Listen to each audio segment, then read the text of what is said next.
वळू आता मुंबईतल्या बातम्यांकडे। मुंबईकरांसाठी महत्त्वाची बातमी आहे, कारण मुंबईकरांनो आता पाणी जपून वापरा आणि पाणी भरून देखील ठेवा, म्हणजे साठवा। कारण आज आणि उद्या मुंबईत 15% पाण्याची कपात होणार आहे। पीसी विद्युत उपकेंद्रातील ट्रान्सफॉर्मरमध्ये अचानक बिघाड झाला आणि त्यामुळे 6 उदंचन पंप हे बंद पडले। पंप दुरुस्तीचं काम युद्धपातळीवर सुरू आहे, त्यामुळे आता उद्यापर्यंत मुंबई शहर आणि उपनगरांमध्ये तसंच ठाणे आणि भिवंडीमध्ये देखील पाणी पुरवठ्यात 15% कपात केली जाणार आहे।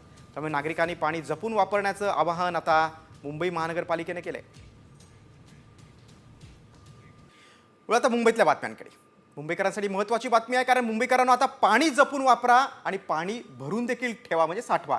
कारण आज आणि उद्या मुंबईत 15% पाण्याची कपात होणार आहे। पीसी विद्युत उपकेंद्रातील ट्रान्सफॉर्मरमध्ये अचानक बिघाड झाला आणि त्यामुळे 6 उदंचन पंप हे बंद पडले।